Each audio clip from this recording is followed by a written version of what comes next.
പള്ളിയിലേക്ക് ഇനി വനിതകളും. സാന്താക്ലോസും Carol ഗാനവുമായി Christmas ആഘോഷം കൊഴുപ്പിക്കാൻ വനിതകൾ രംഗത്തിറങ്ങി.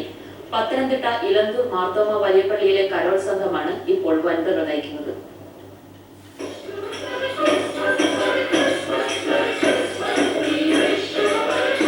ആശംസയുമായി ഇലന്തൂർ മാർത്തോമ വലിയ പള്ളിയിൽ നിന്നും എത്തുന്ന കരോൾ സംഘാംഗങ്ങളെ കണ്ട വിശ്വാസികൾ ആദ്യം ഒന്ന് അമ്പരന്നു. ക്രിസ്മസ് സാന്താക്ലോസ് അടക്കം 50 വനിതകളടങ്ങിയ കരോൾ സംഘം 1-2 ആഴ്ചത്തെ പരിശീലനം കൊണ്ട് ഇലന്തൂർ മാർത്തോമ പള്ളിയിലെ സേവികാ സംഘം ചെറുപ്പക്കാരെ വരുന്ന കരോൾ സംഘമായി മാറിയിരിക്കുന്നു. സഭയുടെയും പള്ളിയുടെയും പിന്തുണയോടെ ചെറിയ പെൺകുട്ടികൾ മുതൽ 80 വയസ്സുള്ളവർ വരെയാണ് കരോളിൽ പങ്കെടുത്ത് വീടുകൾ തോറും ക്രിസ്മസ് സന്ദേശം എത്തിക്കുന്നത്. മാർത്തോമ വെല്ലുവിളിയുടെ ശതാബ്ദിയോടനുബന്ധിച്ചാണ് ഞങ്ങളുടെ വികാരി മാമൻ ശുമലചന്ദ്രൻ ഫിലിപ്പച്ചന്റെ നേതൃത്വത്തിലാണ് ഞങ്ങൾ ഈ വനിതകൾ ആരും വീടുകളിൽ ഒതുങ്ങി കഴിഞ്ഞിരുന്നവരാണ്. ആദ്യമായിട്ടാണ് മാർത്തോമ സഭയുടെ തന്നെ ചരിത്രത്തിൽ ആദ്യമായിട്ടാണെന്ന് തോന്നുന്നു. വിശ്വാസികളിൽ നിന്നും നല്ല പ്രതികരണവും സ്നേഹവായ്പുമാണ് ലഭിക്കുന്നതെന്ന് വനിതാ കരോൾ സംഘം പറയുന്നു.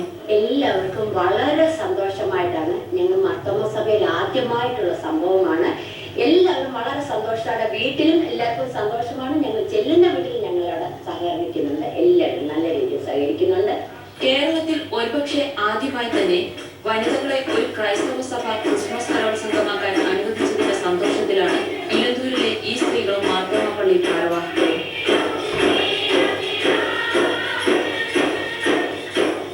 ക്യാമറമാൻ സുധീഷ് തിരുവല്ലയ്ക്കൊപ്പം പി വിദ്യ, മാതൃഭൂമി ന്യൂസ്, പത്തനംതിട്ട. എൻഡോസൾഫാൻ ബാധിതയായിട്ടും